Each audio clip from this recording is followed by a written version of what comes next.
Buenos días, licenciada, Buenos días. compañeros. A nosotros nos ha tocado el tema desarrollo de la personalidad durante la adolescencia. Voy a pasar lista.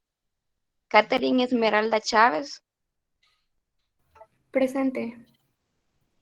Nelce Verónica Morales, Presente. Juliana Andrea Domínguez, Presente. Josephine Mariana Jovel, Presente. Karen Yulisa Rodríguez, Presente. Tania Abigail García, Presente. Jonathan Alexander Sánchez, Presente. Rolando Anselmo Rivas Presente. y mi persona, yo soy la Ingrid Rosales. Las dejo con mi compañera Juliana. Buenos días. Buenos días. El desarrollo de la persona durante la adolescencia. Los años de la infancia son muy importantes para la formación de la personalidad antes de la pubertad de los niños y niñas. Sin embargo, son demasiados los cambios, ya que el adolescente deberá responder a la pregunta fundamental, ¿quién soy yo? Y para encontrar la respuesta indicada, deberá afrontar algunas tareas. Durante los años que le siguen a la pubertad, se tendrán que adoptar algunos compromisos de carácter ideológico y religioso.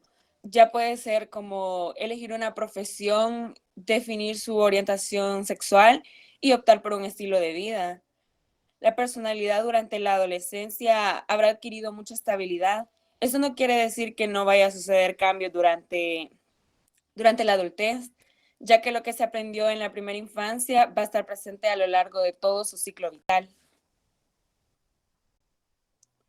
Desarrollo del autoconcepto.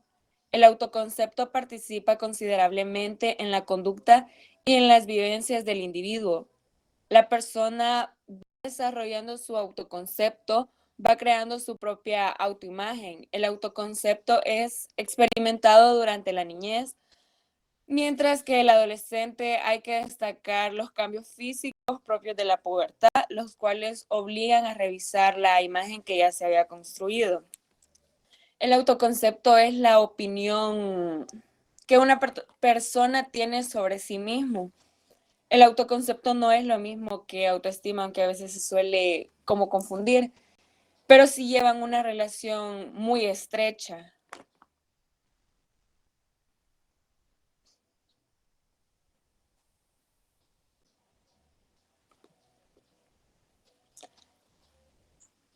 Las etapas de la adolescencia son tres: la adolescencia temprana, la adolescencia media y la adolescencia tardía. La adolescencia temprana se da de los 10 y 13 años. Esta etapa es la que trata sobre el descubrimiento, es donde el niño está en plena exploración, donde empieza en contacto con todo lo que le rodea. La adolescencia media se da entre los 14 y 16 años, en la cual se empiezan a notar los cambios psicológicos y es la etapa del cuando el joven construye su propia imagen de cómo quiere que lo vean y cómo se ve. Y la adolescencia tardía, esta se da de los 17 hasta los 21 años. Esta etapa es la que es cuando el joven empieza a sentirse cómodo con su cuerpo y se empieza a preocupar por el futuro.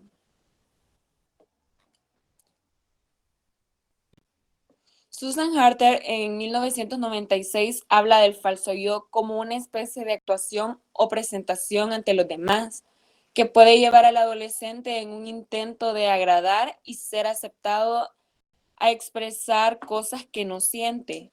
Es por ello que no es extraño las conductas del falso yo, ya que eso se ve más en los jóvenes necesitados por apoyo de sus padres o amigos, y esto seguirá aumentando durante toda la adolescencia.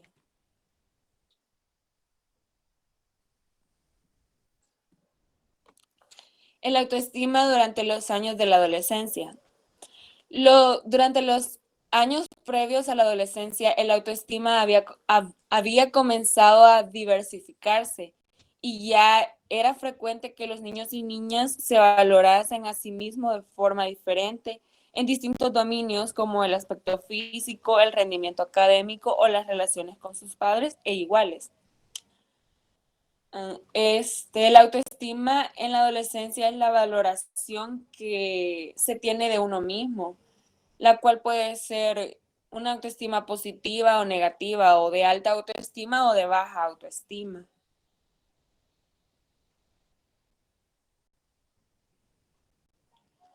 A la búsqueda de la identidad personal. El concepto de identidad personal está estrechamente vinculado con el autoconcepto. Sin embargo, mientras que este último depende en gran medida del desarrollo cognitivo, la identidad es un fenómeno psicológico bastante complejo de la naturaleza psicosocial.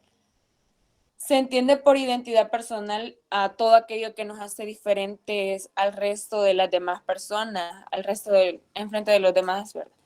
Es la forma auténtica de ser uno mismo y y lo que los demás quieren que seamos. Lo dejo con mi compañera. Bien, tengan buenos días. Seguiré hablando acerca del tema. Bien, empezaré el estatus de identidad. Dice, la identidad de moratoria corresponde a chicos y chicas que se hallan en pleno proceso de búsqueda y experimentación, sin que aún hayan llegado a decidirse por una opción y otra. Bien, en el estatus de identidad es donde los adolescentes empiezan a optar acerca de las decisiones y compromisos en relación con asuntos vocacionales ideológicos. También es donde los chicos y chicas comienzan por un estado de difusión, de escaso interés hacia las cuestiones relacionadas con la identidad, pasando a una etapa en la que surgen las primeras dudas que empujan a la búsqueda de identidad. Y a veces estas son promovidas por otras personas. Siguiente, por favor. Bien, tenemos la evolución del estatus de identidad. Aquí es donde los adolescentes experimentan diferentes tipos de identidad. Es donde los chicos y chicas evolucionan. En el inicio de la adolescencia, en que se sitúan en un estado de difusión y con escaso interés hacia las cuestiones relacionadas con la identidad. Y también es una etapa en la que surgen las primeras dudas y búsquedas que marcan el comienzo de la moratoria. Bien, aquí tenemos 4 puntos muy importantes que los estableció Marcia, son 4 niveles o estatus de identidad. En el primer punto tenemos lo que es la difusión de identidad. Este estatus es aquellos sujetos que no han adoptado ningún compromiso firme y están explorando distintas alternativas. Es decir, la difusión de identidad ocurre cuando la persona no logra formar un concepto realista de sí misma, cuando no se interesan por nada, que no se esfuerzan o que no son capaces de tomar decisiones. Y si lo vemos desde el punto en el ámbito académico, es aquellos estudiantes, ¿verdad?, que tienen gran incapacidad para el aprendizaje, se les dificulta concentrarse en el estudio, y también son para los adolescentes, ¿verdad?, que todavía no han elegido la carrera que ellos quieren, tienen esa difusión, no hayan cuál carrera llevar. Está también la identidad hipotecada. Dice, la identidad hipotecada son donde los chicos y chicas que ya han adoptado un compromiso personal, pero que lo han hecho sin haber atravesado ningún proceso de búsqueda o exploración. La identidad hipotecada nos quiere decir cuando, por ejemplo, ¿verdad? No sé si les ha pasado, pero más de algunos adolescentes llevan una carrera, pero no les gusta, pero es debido a que los padres les dicen, es que vos esta carrera vas a llevar, porque ellos se lo están influenciando, se están dejando llevar por las personas, pero no las han buscado ellos. Entonces esa es la identidad hipotecada, ¿verdad? Es cuando las personas influyen, por ejemplo, ¿verdad? Hay jóvenes que llevan medicina porque su mamá es doctor, pero es porque se han dejado influenciar. Bien, tenemos lo que es la moratoria. La moratoria corresponde a chicos y chicas que se hallan en pleno proceso de búsqueda y experimentación sin que aún hayan llegado a decidirse por una opción y otra. Es decir, ¿verdad? En el nivel académico, ¿verdad? Son donde los chicos ven, o sea, que les interesan muchas carreras, pero no hayan por cuál decidirse, porque todas las carreras son interesantes. Entonces esa es la moratoria, ¿verdad? Que es el proceso que atraviesan los individuos a lo largo de la construcción de la identidad durante la adolescencia. Y por último tenemos el logro de identidad. Es la que representa el estatus final en el que se sitúan jóvenes que han llegado a compromisos firmes y duraderos tras haber atravesado una crisis o moratoria. Aquí es donde el adolescente le ha costado mucho decidirse qué carrera obtener, si hablamos de forma académica, ¿verdad?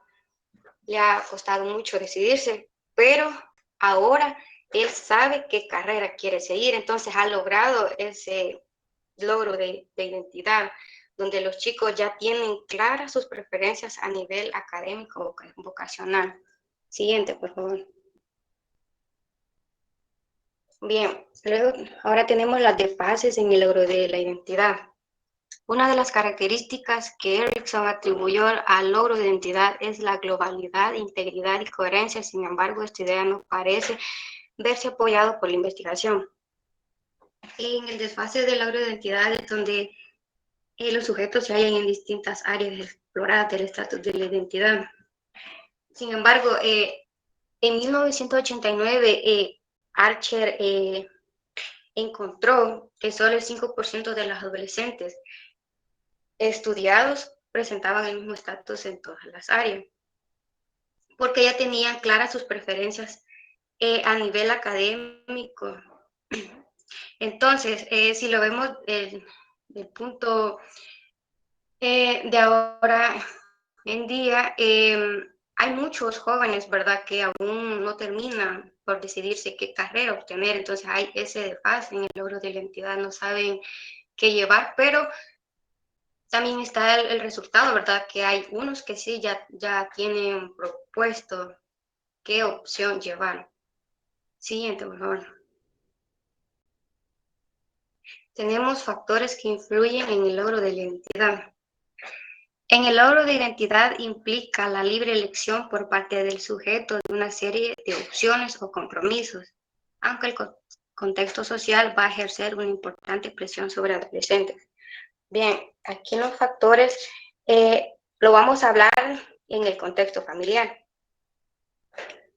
Hay que señalar la influencia que el tipo de relaciones familiares y los estilos paramentales van a ejercer sobre el logro de la identidad por parte de los adolescentes. El primer punto tenemos las familias democráticas que influyen en los factores. Entonces, las familias democráticas como primer punto, aquí es donde ellos les ofrecen oportunidad de expresar y desarrollar sus propios puntos de vista y tomar sus decisiones en un entorno de aceptación y apoyo. Entonces, a los adolescentes se les facilita más alcanzar un sentimiento de identidad personal, porque las familias alientan a sus hijos. Entonces, debido a eso es que ellos tienen más facilidad para lograr el logro de identidad. Pero también están otras situaciones familiares. Tal es el caso de los chicos que viven en hogares donde impera, por decirlo así, un clima excesivamente autoritario, porque ellos tenderán a seguir el camino que sus padres han trazado para ellos y adoptarán identidades hipotecadas. Y en algunos casos suele pasar que estos adolescentes se rebelan con sus padres y toman sus propias opciones, pero al no contar con el apoyo parental se les va a hacer más difícil lograr el estado de identidad. Siguiente, por favor. Ahora tenemos la identidad y ajuste psicológico. En el marco teórico desarrollado por Erickson, él logró que la identidad puede considerarse un requisito para un ajuste psicológico óptimo, ya que representa el resultado de la resolución positiva de la crisis de la adolescencia. Bien, como primer punto tenemos lo que es el estado de difusión y vamos a ver el ajuste psicológico que hay en esto. En el estado de difusión es el que resulta más desadaptativo y aparece más frecuente asociado a trastornos psicológicos. Y el ajuste psicológico que hay en esto es que los adolescentes presentan niveles de ansiedad, síntomas depresivos, así como también una escasa autoestima. Y en las relaciones sociales se muestran conformistas e influenciables y tienen dificultades para establecer relaciones de cooperación. Ahora, los sujetos con identidad hipotecada presentan rasgos tanto positivos como negativos.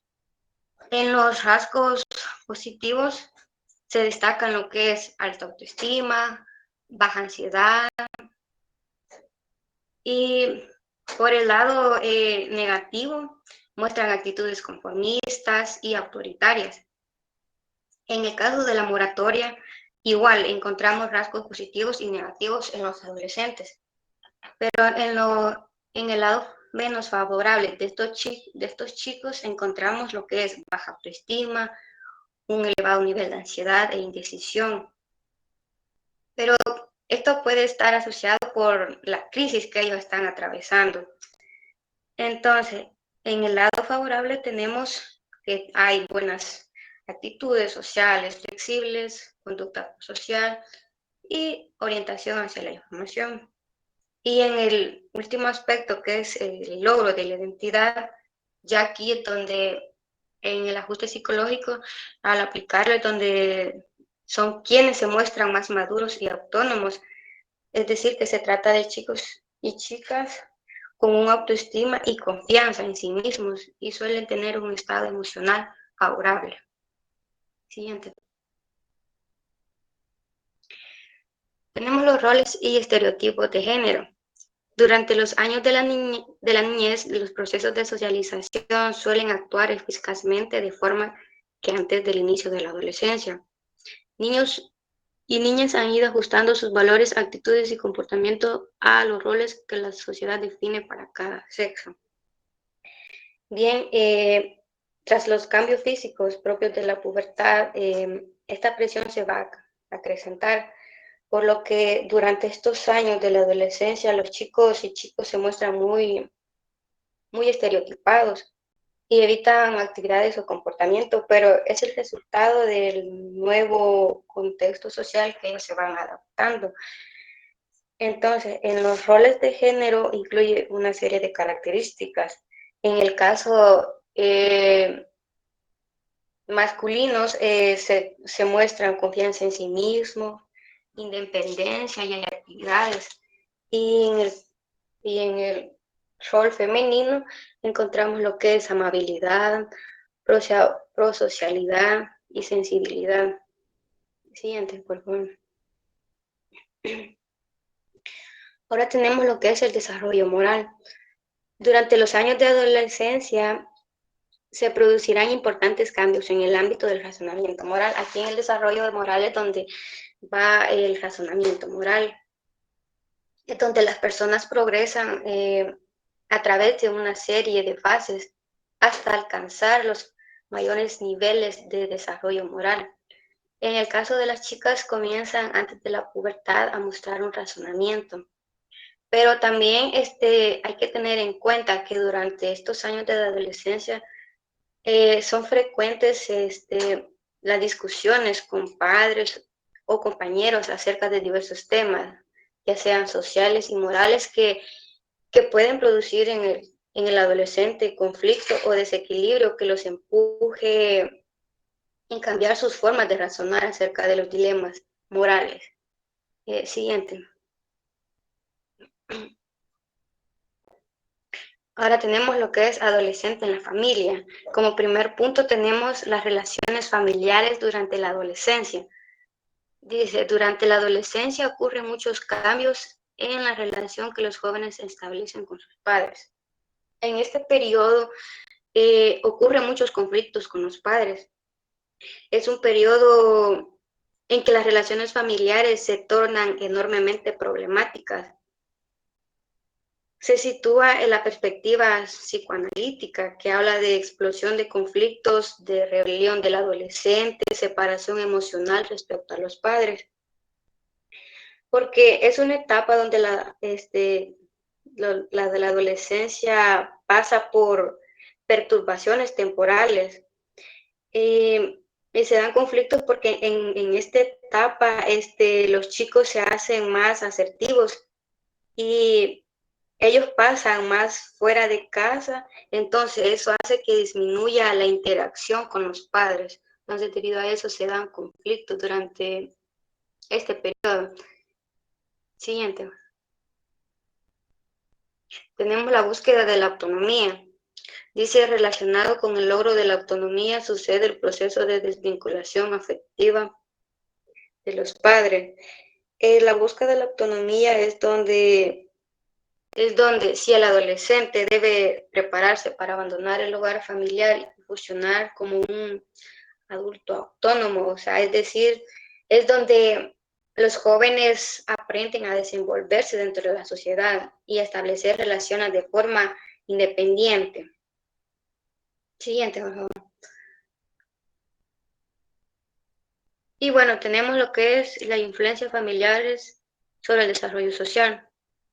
Dice, la familia es el medio óptimo para el desarrollo y autonomía del adolescente, para que las relaciones de los padres con hijos combinan el afecto con favorecimiento de la individualidad, con conductas que estimulan la autonomía cognitiva y la iniciativa propia. Aquí hay un apoyo efectivo, hay comunicación, opiniones, intercambios de punto de vista entre padres e hijos. Y son las características del medio familiar que resultan muy favorables para facilitar el desarrollo y adopción de los adolescentes. Igual hay que tener en cuenta que la adolescencia es un periodo de exploración de los chicos y chicas que necesitan tener experiencias diversas que van a ayudarles a construir su identidad. Aunque esta experimentación conlleva riesgos, a veces resulta necesaria, por lo que el ideal es que tengan lugar bajo la supervisión de adultos que puedan detectar situaciones de riesgo excesivo. Por eso es importante que los padres se muestren atentos y receptivos ante las preocupaciones de sus hijos y que además les proporcionen apoyo e información que les permitan desarrollar habilidades útiles en áreas de especial riesgo durante esta etapa. Bueno, esto sería de mi parte. Los dejo con mi compañera Nelcy. Gracias. Bueno, yo les continuaré hablando sobre los adolescentes en la familia diferente.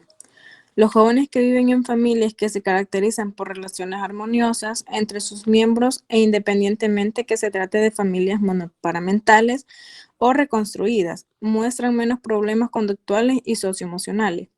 Bueno, las familias monoparentales son las familias, por ejemplo, los hijos que viven solamente con la mamá o solamente con el papá. Y las familias reconstruidas son cuando en la pareja, bien él o ella ya tienen hijos de un matrimonio anterior, por decirlo así. En esta cuestión de los adolescentes en la familia también habla del divorcio o la separación, que eso tiene muchas consecuencias negativas para los hijos. Más que todo para los que se encuentran en la pubertad, porque eso pues no se les hace más difícil porque no tienen como un conocimiento más específico sobre todo, porque son como más apegados a los padres. Ya las personas que ya están en la adolescencia, por decirlo así, ya más maduros, pues ya entienden un poco más. Porque acá por donde vivo yo se dio un caso de eso, de un divorcio.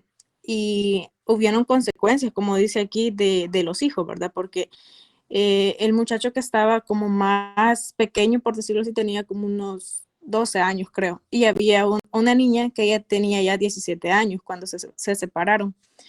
Entonces el niño tuvo consecuencias de esa separación porque el niño hoy después, por todo lo que sufrió, por ver que los papás peleaban y se maltrataban y todo, el niño pues entró en depresión prácticamente. Él solamente pasa en la casa, él no tiene amigos, él no habla con nadie, solamente pasa en la casa.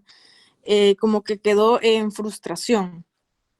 Y en cambio la niña pues fue diferente, ella no le afectó mucho porque ya como la edad, como dice aquí, que los niños pues son más propensos porque están más apegados al papá y a la mamá.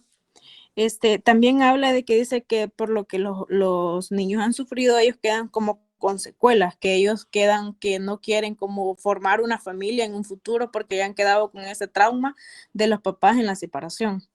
Siguiente, por favor.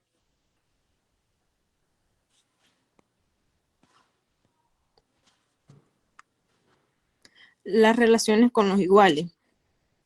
Las relaciones con los iguales se dice que a medida que los adolescentes se van distanciando de sus padres, los vínculos con sus compañeros toman mucha más importancia e intensidad.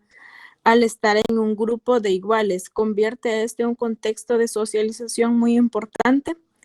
Estas relaciones están marcadas por la reciprocidad y apoyo entre sus miembros, lo cual aumenta enormemente la intimidad. En los estudios de Piaget y Sullivan se destaca la importancia de estas relaciones durante la adolescencia. Bueno, las relaciones con los iguales o también amistad durante la adolescencia es un grupo formado por personas que comparten como la misma edad, por decirlo así, y el mismo como grupo social, porque en la adolescencia pues prácticamente todos vamos buscando hacer amistad con las personas de la misma edad. Nosotros no vamos a ir a buscar amistades con alguien más mayor porque no nos gusta, ¿verdad? Obviamente. En las relaciones con los, en las relaciones con los iguales, sobre todo con los amigos, esto va a construir una experiencia muy gratificante durante la adolescencia.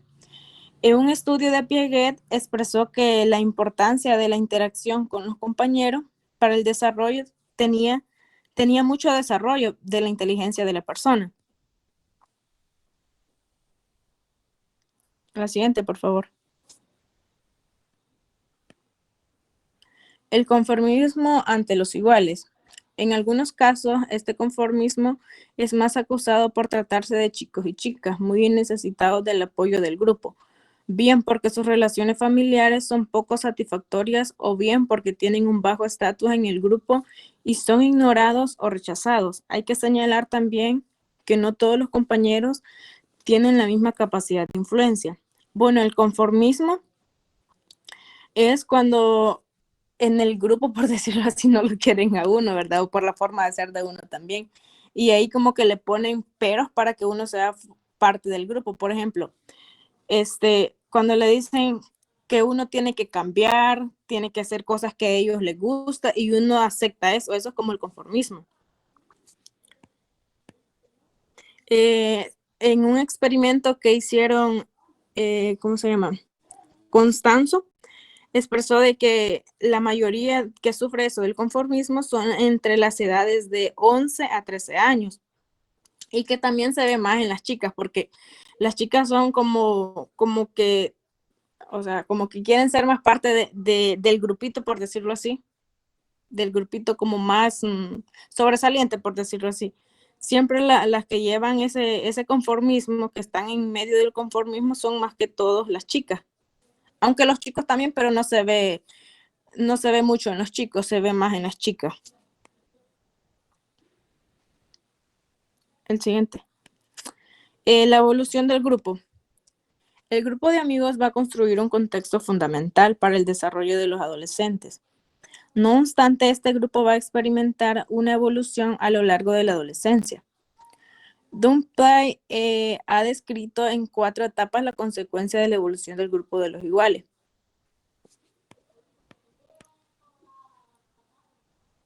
La siguiente, por favor. Antes de eso creo que estaba las etapas, no sé si puedes ponerlo. No, antes de eso.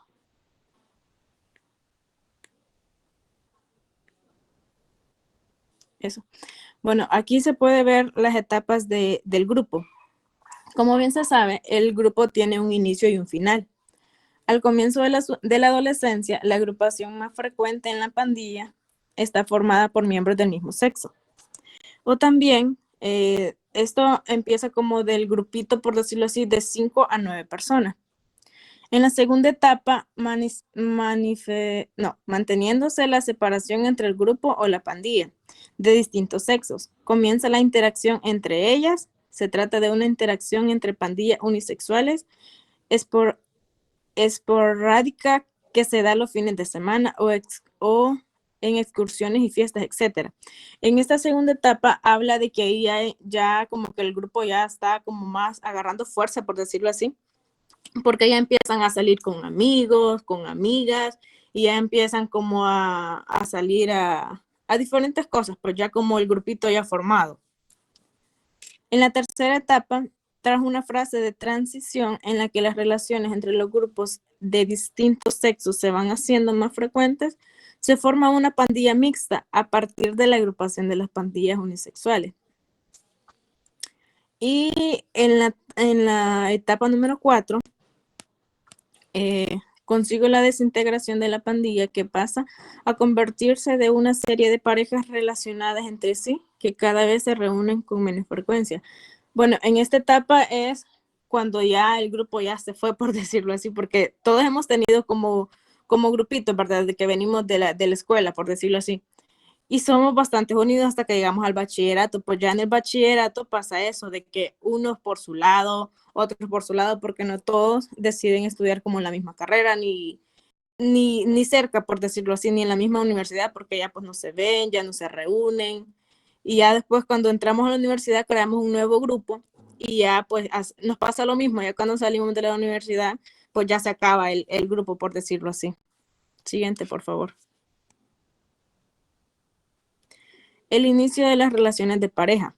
La mayoría de las chicas empiezan a tener sus primeras citas en algunos momentos entre los 12 a los 14 años, mientras que los chicos lo hacen algo más tarde, entre los 13 y los 15 años. El momento de inicio para estar determinado fundamentalmente por factores sociales, ya que la maduración más o menos temprana no influye demasiado sobre la precocidad de estas relaciones. En sus primeras citas aprenden a interactuar con personas de distintos sexos, se divierten, experimentan los primeros escarceos eróticos y mejoran su prestigio ante el grupo de iguales, sobre todo cuando son vistos con una pareja muy deseable. En esta parte, en el inicio de parejas, pues podemos ver que las chicas somos como más, o sea, como que tenemos la cita primero, pues que los chicos vean. Como cuando dicen ahí varias personas, puchi, que es así que anda urgida y que no sé qué, porque ¿cómo les diría? Ya siempre las chicas pues tendemos a tener novio primero, como dicen, porque hay varios chicos que ya a los 15 pues no les ve nada de malicia ni nada, ¿va? Y hay chicas que desde los 12 años, cuando ya empiezan a tener sus cambios hormonales, cuando ya empiezan a ver su periodo y todo eso, pues ya las hormonas van como cambiando, por decirlo así.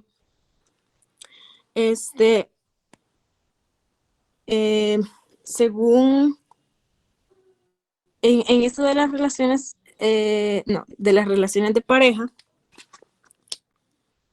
Fuhrman argumentó que las relaciones de pareja durante la adolescencia satisfacen 4 necesidades, las cuales son las sexuales, las de afiliación, las de apego y de dar y recibir apoyo. Como ya se sabe, actualmente las parejas pues empiezan desde los 14 a los 15 años. Y dice que estas 4 necesidades primero comenzarían con la que es del apego, que como dicen de mano sudada, por decirlo así. Y así sucesivamente van desarrollándose las otras 3, que sería la de afiliación, la de dar apoyo y de recibir apoyo. Y la otra que sería sexuales, que eso ya es como más de más edad, por decirlo así. La conducta sexual.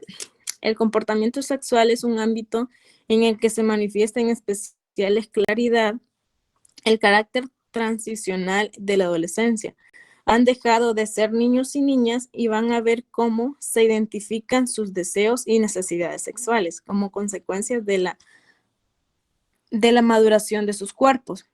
En términos generales, puede decirse que los 17 años es la edad media que los chicos dicen tener su primera relación sexual con penetración. Las chicas se muestran algo menos precoces y los 18 se representan la medida de edades para esa primera relación. Hay otras variables que también parecen afectar a la edad de inicio sexual. Así se detecta una mayor precocidad en las grandes ciudades entre los chicos que no estén escolarizados y entre quienes pertenecen a los estratos sociales más desfavorecidos. Bueno, la conducta sexual es la práctica humana que se desarrolla ya sea consigo mismo o con otra persona. Aquí habla también de lo que es la masturbación. Dice que la masturbación inicia desde los 10 años a los 15 años, aunque en algunos casos es más precoce. Esto normalmente, no es que solamente en los chicos se va a ver la masturbación, ¿verdad? Porque también en las chicas, pero dice que antes era como más, ¿cómo le digo? O sea, como que las chicas les daba como más pena hablar de esa cuestión, de la masturbación y todo eso, aunque también un estudio destaca que los chicos son los que más practican la masturbación, desde los 10 a los 15 años. También habla de que un 33% de los chicos y chicas en su primera relación sexual no usan protección. No, un 33% sí usa protección y un 67% no usa protección en su primera relación sexual. Esto indica de que pueden haber consecuencias en un futuro al no usar ningún anticonceptivo, por decirlo así, porque si en su primera vez tiene el riesgo de quedar embarazada desde su primera vez y también puede llegar a tener enfermedades, ¿cómo le llaman a esto? Enfermedades por medio de transmisión sexual. Siguiente, por favor. Contexto educativo durante la adolescencia. El comienzo de este último tramo de la educación obligatoria va a tener lugar en un momento en el que la mayoría de los adolescentes están experimentando los cambios físicos, psíquicos y sociales que suelen ir asociados a la pubertad, por lo que en frecuencia se les ha atribuido la responsabilidad en el incremento del fracaso escolar, los nuevos intereses sexuales, los conflictos con los padres, los trastornos emocionales y los desengaños amorosos. Son considerados como potenciales perturbadores de la motivación del adolescente hacia la escuela. Bueno, en el contexto educativo durante la adolescencia, dice que algunos chicos tienden a tener problemas para seguir estudiando, por decirlo así, ya sea porque sus papás no lo apoyan o porque otro compañero le dice, mira, yo ya no voy a seguir estudiando porque esto y lo otro, ¿verdad? Eso influye bastante también cuando algunas personas dejan de estudiar. O también porque otras personas no tienen las posibilidades, los papás no tienen las posibilidades de ayudarlos, porque en mi caso, yo voy a hablar en mi caso, ¿verdad? Donde yo vivía, ahí en la escuela solamente daban hasta 7º grado. Ahí la persona que quería seguir estudiando, pues tendría que trasladarse hasta otro lugar y queda 1:30 de lejos y no hay mucho transporte. Yo siento que eso es una consecuencia también de que varias personas pues no siguieron estudiando, porque desde mi grupo que yo estaba en la escuela, los únicos que seguimos estudiando creo que fuimos como 2 y ya los otros quedaron estancados porque las familias pues eran de escasos recursos y no podía ayudarles ni nada. Como aquí lo dice también, otra cosa que influye bastante es los conflictos con los padres, porque si en muchos de los padres suponen que no vas a estudiar porque vas a conseguir novio, vas a ir y que después el gasto me va a quedar y así, ¿verdad? Y también muchas personas, muchos de los adolescentes no piensan seguir estudiando porque ya tienen novios, mejor deciden acompañarse y así. Y eso influye bastante en el contexto educativo. Solamente esto sería de mi parte. Y así finalizamos nuestra presentación.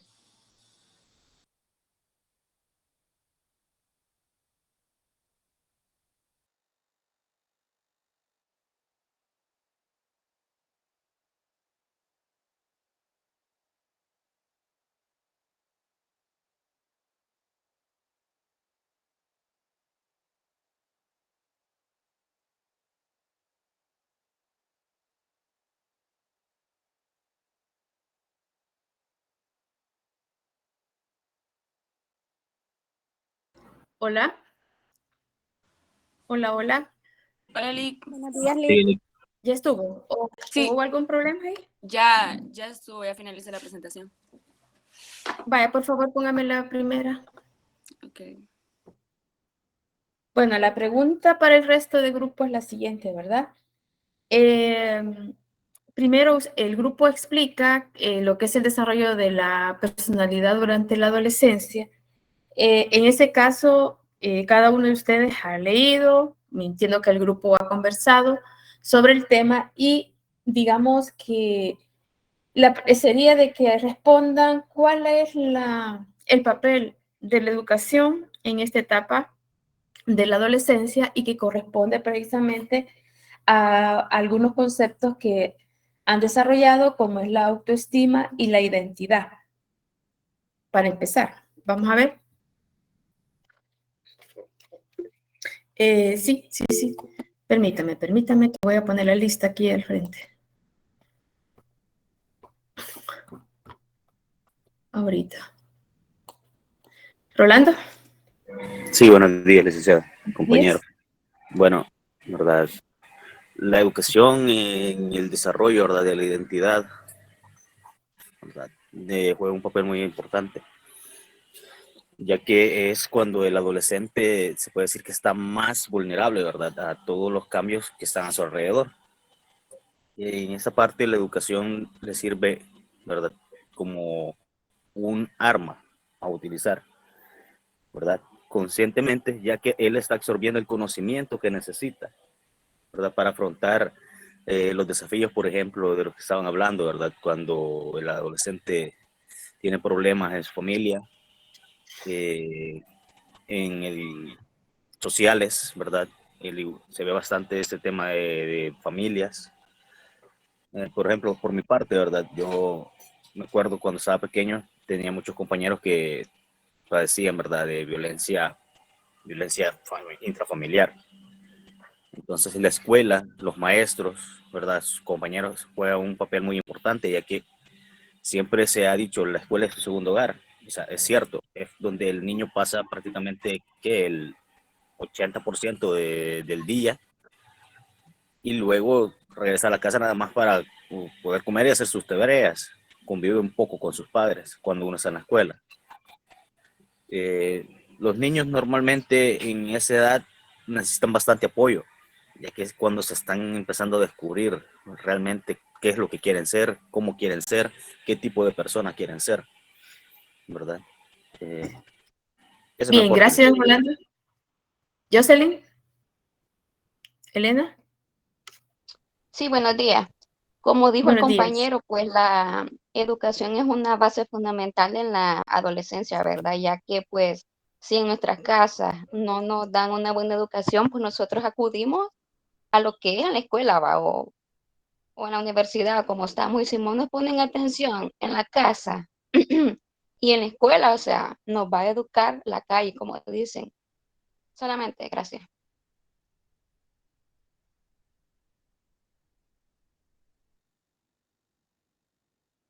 ¿Ya estuvo? Josefina, Mariana. Bueno, a mí me llamó mucho la atención, ¿verdad? De los conceptos que hablaron las compañeras. Me llamó mucho la atención del desarrollo del Hay una cosa autoconcepto. importante, que quiero decirles. No es lo que dijo el compañero, no es lo que, y usted que revisó, de qué se apropió, de lo que le correspondió revisar en relación a los conceptos. Porque usted no es ajena al grupo, usted es parte del grupo y de esa manera tienen que dar una respuesta. Vale, perfecto. Del desarrollo del autoconcepto, bueno, que a veces durante el desarrollo, bueno, tanto hombres, bueno, tanto niños como niñas se sienten distintos. Por ejemplo, a veces, niñas quieren ser niños y niños quieren ser niñas y eso se debe al desarrollo del autoconcepto, que la persona va desarrollando su autoconcepto, va creando su propia autoimagen. Eso sería todo. Bueno, Karen y Yulisa. Buenos días. En lo personal considero que la adolescencia pues es una etapa en que los padres deben prestar sumamente atención, ya que si ellos no sienten el apoyo en la familia, se van a buscar el apoyo entre los amigos y ya, bueno, en algunas ocasiones esas amistades pueden ser de buena influencia o mala influencia, como decía en el documento, pues en la adolescencia se aprenden lo que son los vicios, y luego pues ya quedan, ¿no?, con ese vicio. Después, o bueno, en caso de las niñas, puede haber embarazos a temprana edad, y muchas veces la influencia de los amigos no puede ser mala, sino que a veces hay influencias buenas en las cuales pues se pueden dedicar a algún deporte o, bueno, entre otras cosas, solamente.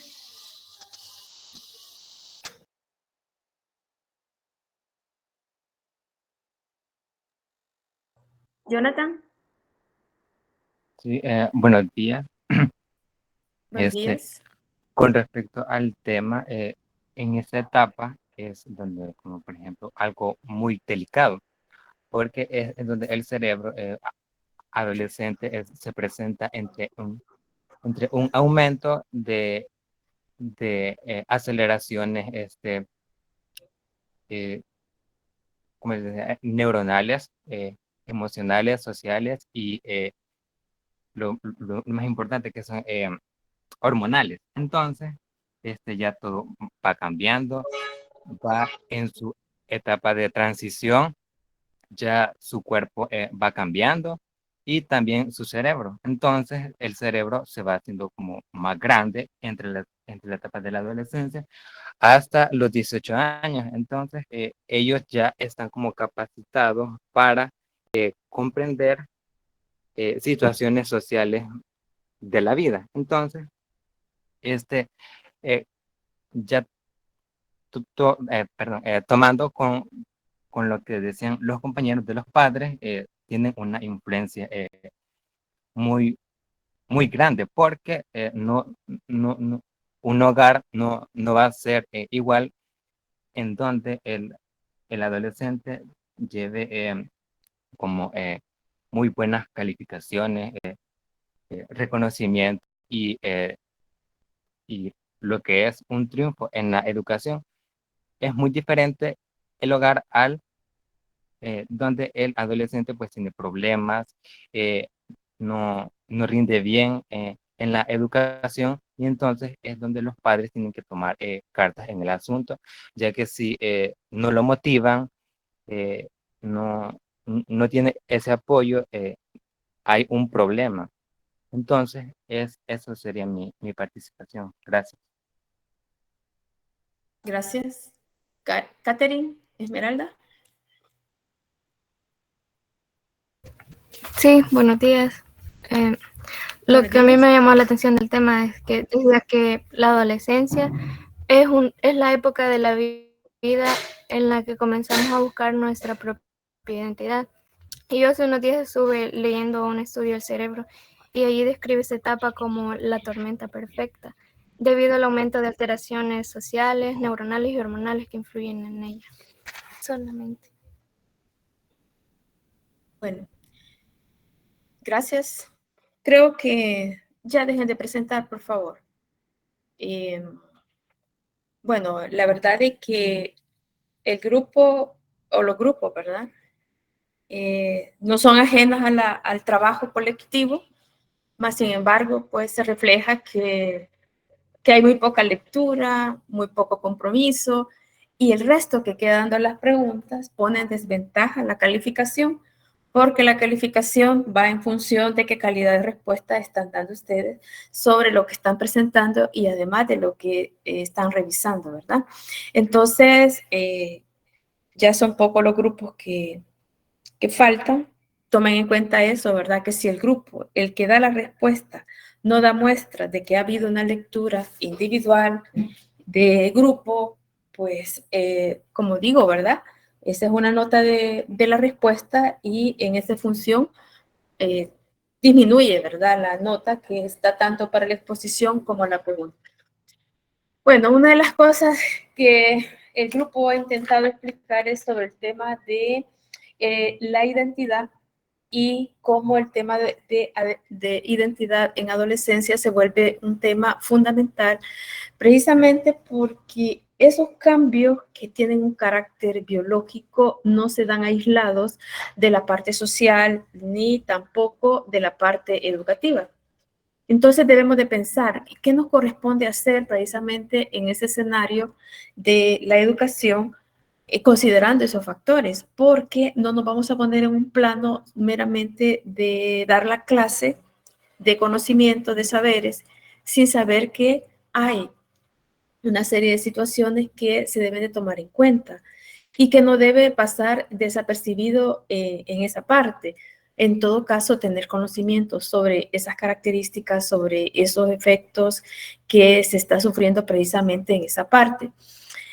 No podemos decir tampoco que los efectos son generalizados, porque también hay un papel importante que juega la familia en este proceso, ¿verdad? El grupo explicaba precisamente casos extremos en el sentido de situaciones que en la familia se pueden sufrir y que ese sufrimiento de la familia puede tener un impacto negativo sobre los hijos y sobre todo, ya sean niños o adolescentes, pero marca una situación que, digamos, lo sufren y que eso puede para él tener una idea de que las relaciones entre el padre y la madre son tan difíciles y que eso hace que su vida personal de él como adolescente se vuelva todavía más complejo, porque de alguna manera genera algún tipo de desequilibrio y que por lo tanto esos desequilibrios tienen que ser considerados ya sea por el padre o la madre que estén atentos sobre esa parte y también cómo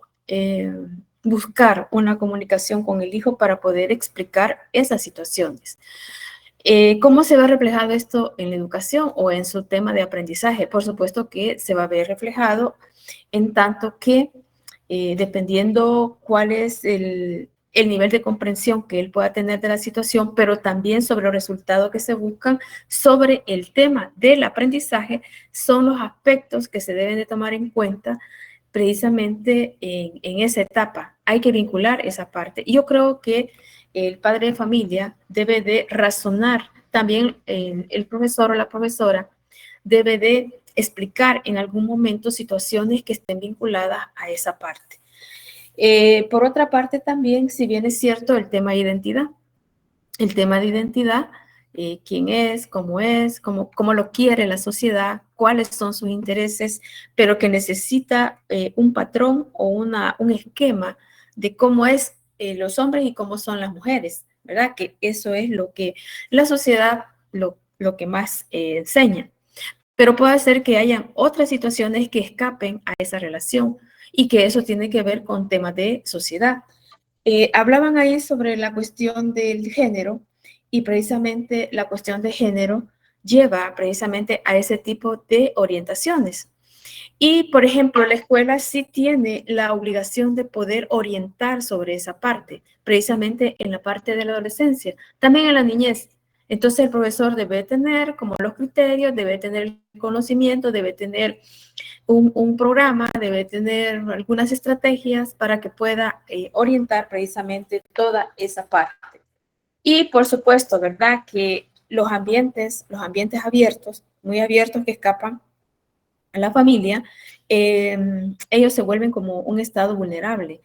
Estado vulnerable en el sentido de que pueden haber otros interesados en acercarse, en orientarles, pero que tiene cierta intención, ya sea más negativa que positiva, el poder hacer todo eso. Y por otra parte también, mencionaba un poco lo del rechazo, ¿verdad? El rechazo también puede ser otra situación que se puede sufrir, pero también los rechazos tienen su contenido, ¿verdad? ¿Por qué me rechazan? ¿O por qué me aceptan? Entonces hay como dos categorías, el rechazo y la aceptación. Y la aceptación va precisamente a algunas características que nosotros mostramos, ya sea que favorezca o desfavorezca al grupo. Es que de hecho son un grupo. Los grupos de clase son grupos de clase y que por lo tanto ahí es un escenario donde se van a establecer relaciones. Y el profesor tiene esa responsabilidad de estar atento sobre situaciones que pueden ser muy difíciles. Y, por ejemplo, el tema del bullying. El tema del bullying es otra situación que afecta precisamente esa situación propia de esto del adolescente. Y bueno, y a veces, muchas veces el mismo profesor propicia esas condiciones de bullying y eso no contribuye en nada precisamente a que se pueda dar una adecuada orientación. Deben de tener en mente, ¿verdad?, de que la responsabilidad de conocer sobre eso precisamente es para que no se vea normal ese sufrimiento que puedan tener algunos. No estamos hablando de manera generalizada, porque algunos pueden tener una orientación muy adecuada en la familia y eso ayuda precisamente a que él pueda entender esos escenarios que se puedan estar sirviendo. Bueno, muchas gracias y vamos al siguiente grupo. El siguiente grupo, por favor. Ahorita, licenciada. Muy bien. Ingrid Yamilet. Ok. Vamos a ver. Usted pase la lista, por favor. Sí, yo voy a pasar lista. Muy bien. Bueno, buenos días a cada uno de ustedes. Buenos días. Nos tocó el capítulo 20 y 21 y voy a pasar lista de los integrantes. Ingrid Yamilet Castellano Meléndez.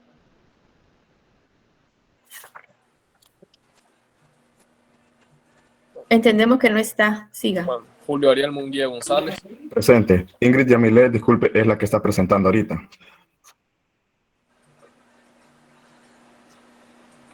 Diego Alexander Jiménez Gallardo. Presente. Carlos Daniel Martínez Rodríguez. Presente. René Alexander Oriana Beltrán, que es mi persona. Diana Michelle Serrano Flores. Presente. Perdón, René Alexander, ¿no está? Soy yo. Ah, bueno. Ajá. Diana. Okay. Mario Samuel Acevedo García. Presente. Diana Michelle. Presente, licenciada. Maribel del Carmen Ramírez Ortiz. Presente. Alexandra Yamilet Amaya Sosa. Presente. Bueno, en conclusión, René, no está Ingrid Yamilet, ¿verdad? Es la que está presentando.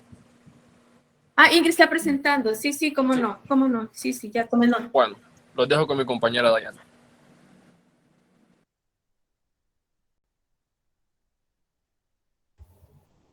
Tengan muy buenos días. A nosotros nos tocó el título 20 y 21. Cambios y desarrollos durante la vejez y adultez. Cambio y desarrollo durante la vejez y adultez. Lejos queda la identificación de infancia y adolescencia como pendiente de su vida, la adultez como meseta y la vejez como pendiente de bajada, evolución, estabilidad e involución.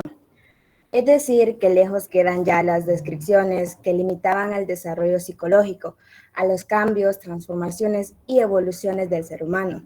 Cuando hablamos de evolución, estabilidad e involución, nos referimos al cambio evolutivo, como ya lo menciona la palabra evolución, desde nuestros primeros años de vida.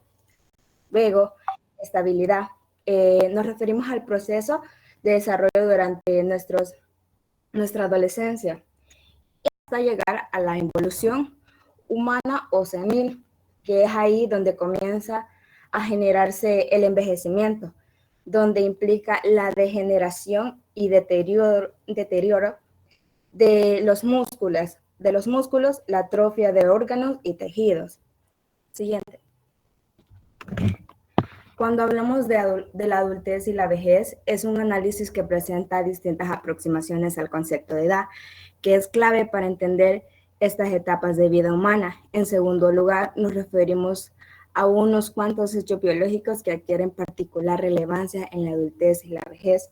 Como pueden ver, aquí tenemos una tabla que nos presenta las etapas del hombre y la mujer, cómo se desarrolla y durante qué años se considera que están en la niñez, adolescencia y la adultez.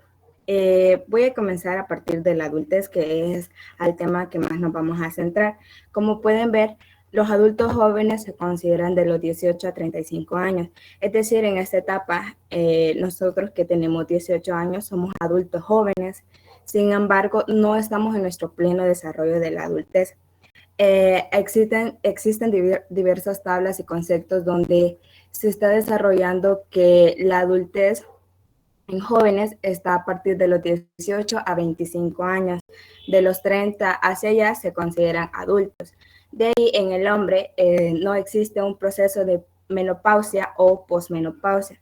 Sin embargo, en la mujer sí, que este es el proceso de ovarios, bueno, de la menstruación, y más adelante mi compañero les va a explicar esto, pero es donde comienza a presentarse la premenopausia hasta llegar a la posmenopausia, que ya sería el último paso para llegar al titular de envejecimiento, que es donde se comprende que la mujer ha terminado su ciclo menstrual. De ahí estamos en la tercera edad, que se considera entre los 65, 70, 75, etcétera, años para los adultos mayores. Siguiente, por favor. Edad e influencia sobre el desarrollo.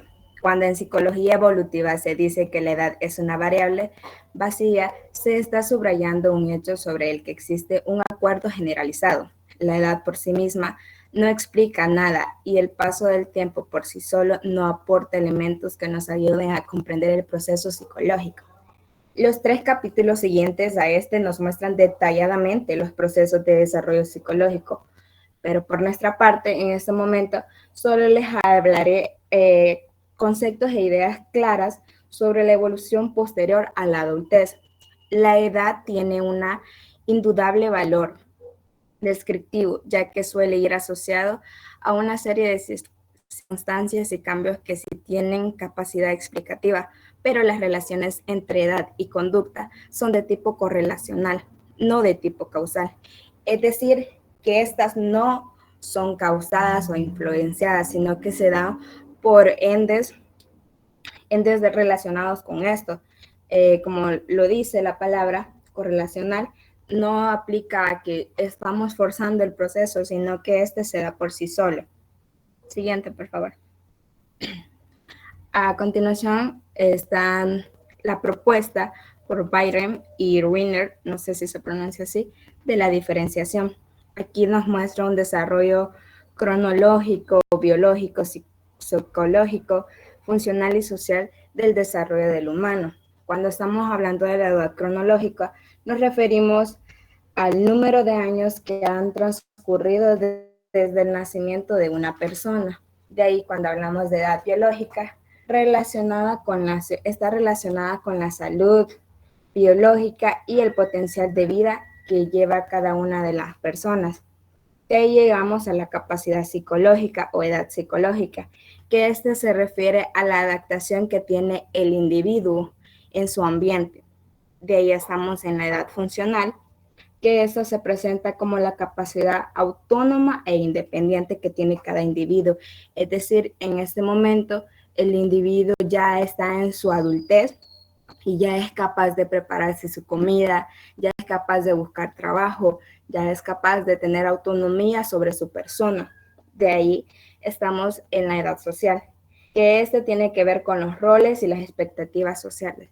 Aquí ya damos a una edad donde ya se considera autónomo, se considera financieramente estable y cumple con las expectativas sociales y familiares que tiene. Pues es ahí donde ya desarrollamos como las habilidades con respecto a si queremos tener familia, si queremos viajar, si queremos quedarnos en el país, si queremos, o sea, el individuo ya tiene un desarrollo pleno de su cerebro para disponer sobre qué va a hacer en su ambiente social y sobre cómo va a cumplir las necesidades que le presenta. De ahí tenemos influencias normativas asociadas con la edad y la historia, e influencias no normativas. Como pueden ver, aquí estamos hablando sobre las influencias normativas, las influencias no normativas y las influencias relacionadas con la edad. Esto está basada en 4 etapas sobre la infancia, adolescencia, adultez y vejez. Cuando estamos hablando sobre las influencias no normativas, estamos refiriéndonos a la etapa de la adolescencia, donde usualmente es donde el individuo se considera que está en un punto donde si tú le dices como, mira, hace esto por parte de sus padres o por parte de un adulto, no se ve influenciado, ya que es como más contradictorio por el tipo de desarrollo que está pasando en ese momento. Cuando son pequeños, ya lleva una influencia normativa. Dicho esto, porque sus padres están siendo una figura dictatoria ante él, y ahí quedamos en la adultez y vejez, que estas serían influencias normativas relacionadas con la edad. Esta ya se basa en un proceso de soy adulto, soy autónomo y yo puedo hacer lo que yo quiera. Sin embargo, con el deterioro de la edad, del desarrollo de la vejez, muchas veces no comprende y se va adaptando a influencias normativas relacionadas con la historia. Siguiente, por favor. Cambios biológicos en la adultez y la vejez. Un análisis del significado evolutivo de la adultez y la vejez no puede prescindir de algunas referencias a esos cambios físicos, particularmente para distinguir entre los distintos procesos implicados en el envejecimiento y para hacer mención a algunos cambios físicos que tienen relevancia desde el punto de vista del funcionamiento psicológico. Es aquí donde decimos que exactamente no tiene que ver el cambio biológico, cambio físico de una persona con respecto al desarrollo de la adultez, porque muchas veces podemos confundir de que él ya tiene tantos años, está viejo, porque así somos. La cultura salvadoreña tiende a etiquetar a las personas por sus edades y no por su desarrollo global, que sería físico, sería biológico, psicológico, cognitivo y motor. Y ahí estamos en el envejecimiento primario y secundario. El cuerpo humano alcanza su madurez entre los 25 y los 30 años, etapa que se considera caracterizada por los mayores niveles de vitalidad y salud. Establecido este hecho, resulta difícil decir cuándo comienza el envejecimiento biológico, entre otras cosas, porque no se trata de un proceso unitario que ocurre simultáneamente en todo el organismo, sino bien al contrario, de un proceso muy asincrónicamente distribuido entre las distintas funciones biológicas y los diferentes órganos corporales. Incluso dentro de un mismo órgano, como es el caso del cerebro, distintas partes siguen patrones de envejecimiento muy diferentes. Es decir, que este es un desarrollo diferente y no igualitario en todos los cuerpos, como también el desarrollo del cerebro y la adaptación en el entorno que se desarrolle. Es aquí donde hago más énfasis sobre que una persona de 50 años puede compararse entre dos personas de 50 años, pero una que no ha consumido tabaco, no ha consumido drogas, no ha consumido alcohol y ha llevado una vida sedentaria. Puede ser, entonces hay una diferencia entre estas dos personas, porque si una tuvo una vida saludable y una no tuvo una vida saludable, hay un deterioro muy distinto, tanto como en sus órganos como en su físico, porque una persona saludable no se va a ver igual que una persona que ha tenido una vida sedentaria. Entonces, es ahí donde menciono que la edad no implica exactamente la etiqueta de envejecimiento, porque esto es un desarrollo que va deteriorando todo el cambio físico y orgánico del cuerpo humano. Siguiente. Envejecimiento primario y envejecimiento secundario.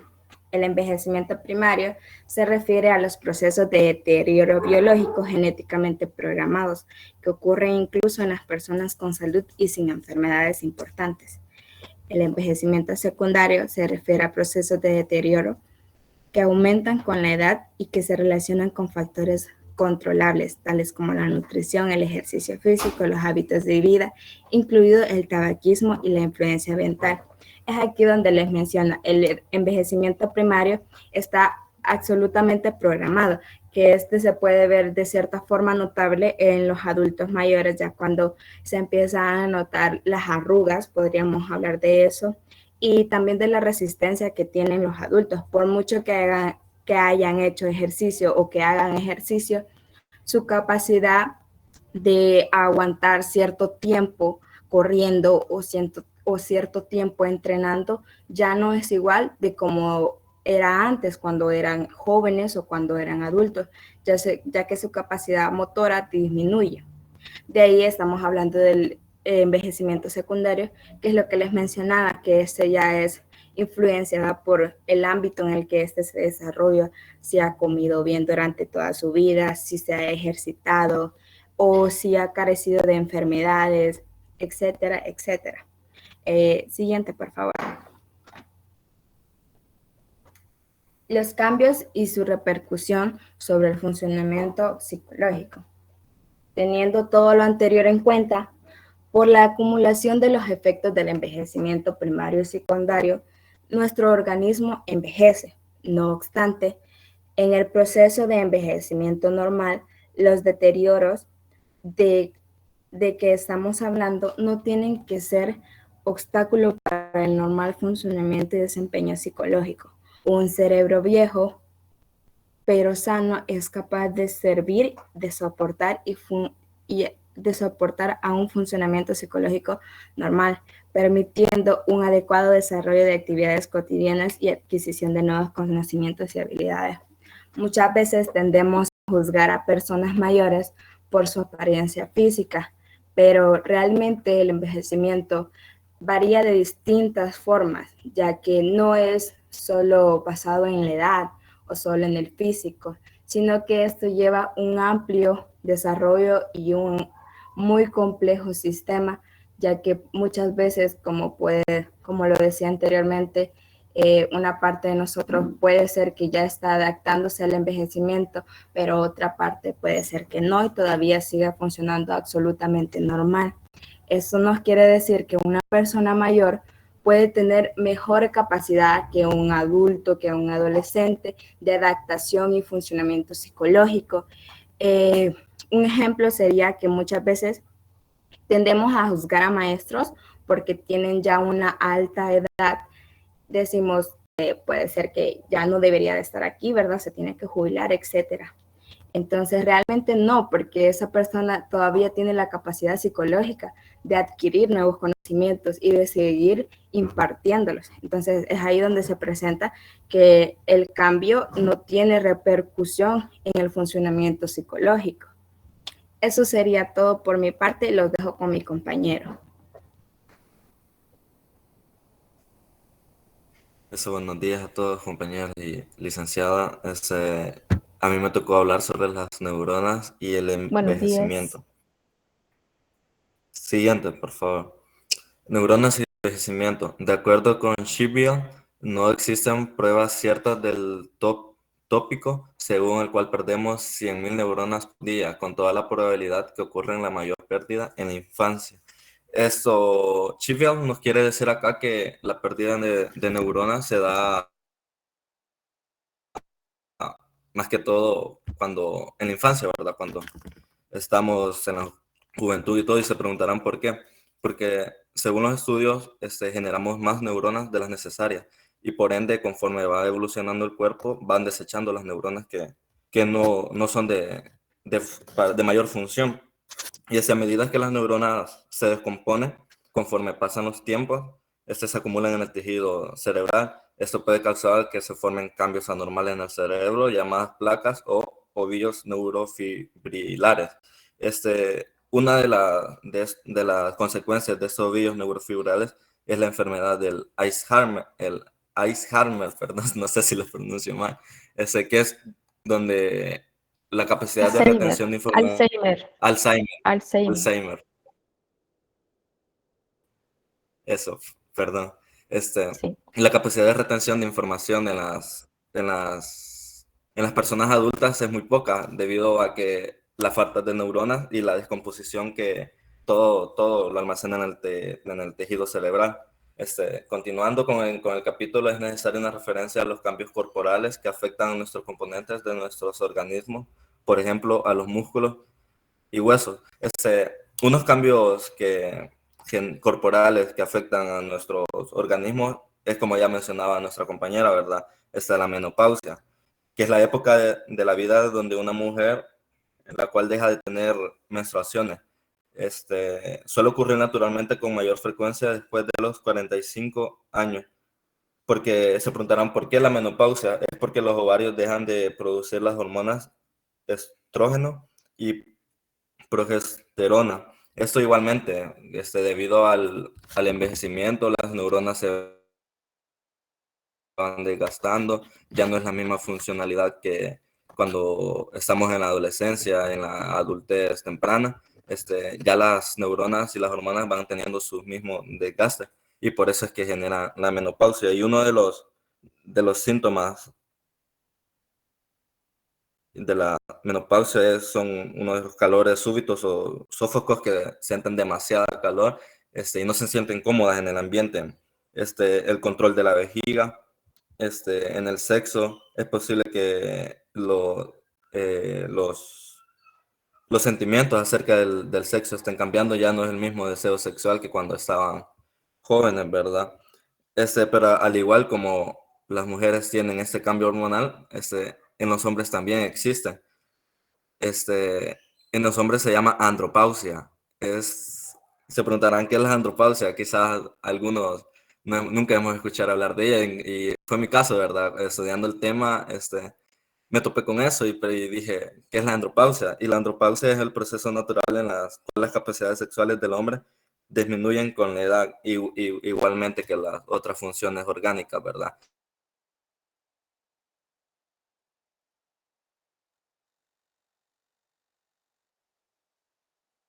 Los bajos niveles de testosterona en el organismo. Igualmente, por el envejecimiento, lo que genera el cuerpo ya no es lo mismo, y bajan los niveles de todos los organismos. Y igualmente, uno de los síntomas de la andropausia es el deseo de la libido, el deseo sexual, igualmente que en las mujeres ya no es el mismo.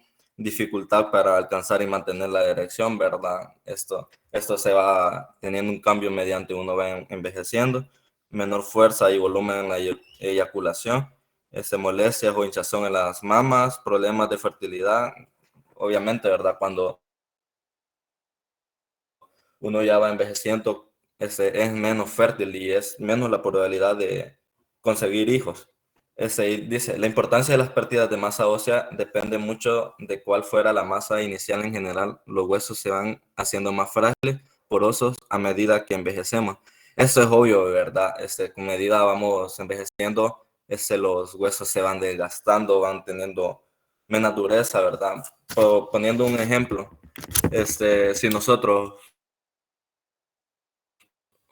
a nuestra edad, a nuestra adolescencia, adultez, tenemos un raspón, nos quebramos una mano, nuestro proceso de sanación va a ser muy diferente a lo de un anciano. ¿Por qué? Porque la masa ósea y todo va envejeciendo, ¿verdad? Ya no es lo mismo cuando estamos en la juventud.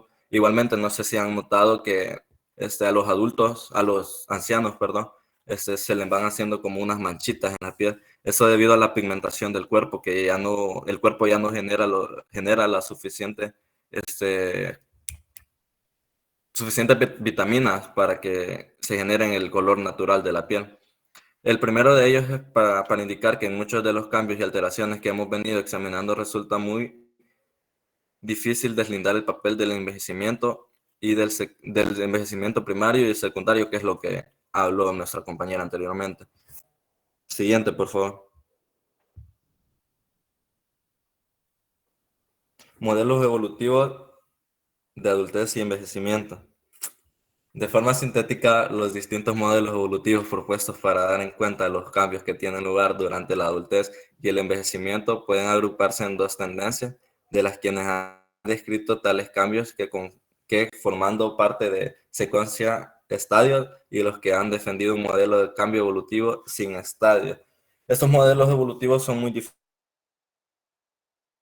diferentes y mediante uno va envejeciendo va experimentando diferentes etapas del envejecimiento y de la adultez. Una de las características de los modelos evolutivos de adultez y envejecimiento es los cambios son negativos, suponen una pérdida que daña la capacidad del individuo de adaptarse al medio. Esto, cuando somos jóvenes, estamos en la adolescencia, para nosotros, bueno, depende igual cómo se haya creado nuestro entorno, ¿verdad? No es muy fácil adaptarnos a cualquier contexto social, ¿verdad? Pero mediante uno va envejeciendo, le es mucho más difícil la forma de socializar con los demás. Otra etapa aparece en las últimas etapas de la vida, paralelamente al deterioro biológico. Eso es obvio, ¿verdad? Como nuestros organismos van teniendo desgastes durante toda la vida, es obvio que en lo biológico vamos a tener un desgaste superior. Otra es un proceso universal de todas las funciones y estructuras psicológicas decaen. Igualmente, ¿verdad? No sé si todos hemos visto que algunos de nuestros abuelos o de las personas mayores a veces tienen problemas psicológicos, ¿verdad? Que a veces es igual por unas enfermedades que han tenido que ya quedan así con problemas psicológicos. Consideran el envejecimiento psicológico como un proceso de declive paralelo al envejecimiento biológico. Esto van de la mano, el decaimiento psicológico y el envejecimiento biológico. Los primeros años de juventud y adultez temprana son decisivos para el establecimiento de relaciones de intimidad. O si las cosas no van bien para desarrollar un sentimiento de aislamiento, a lo largo del resto de la adultez se decidirá si la persona desarrolla un sentimiento de generatividad relacionado con tener hijos, con ser productivo y creativo, o si por lo contrario. Eso es lo que les estaba hablando anteriormente, ¿verdad? Que desde la juventud uno va decidiendo cómo quiere ser en la adultez y en la vejez, porque se desarrolla, y igualmente se desarrolla el autoconcepto. Desde la juventud uno va decidiendo qué quiere con su futuro, ¿verdad? Si quiere tener hijos, quiere ser productivo, quiere ser creativo, o por lo contrario, no quiere tener hijos, quiere ser una persona que no produce nada a la sociedad y es cero creativo, que todo le gusta, que se lo lleven a la boca, por decirlo así. Siguiente, por favor. Cambio y continuidad. El argumento central de estas reflexiones es que durante estas etapas de la vida humana hay elementos de estabilidad, como sostenían los viejos estereotipos, pero hay también muchos elementos de cambio, tales cambios. Carlos, permíteme unos minutos, por favor. Diga.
Bien, continúe. Gracias, Carlos.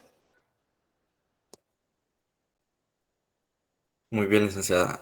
Seguimos. Tales cambios suelen presentarse en línea de continuidad con todo el desarrollo anterior y no como una ruptura o desintegración de las adquisiciones precedentes. Para ser más concretas, estas reflexiones las ilustraremos con algunos datos procedentes de 3 campos diferentes: el desarrollo intelectual, las transformaciones del sistema del yo, autoconcepto y autoestima. Como ya les venía diciendo, ¿verdad?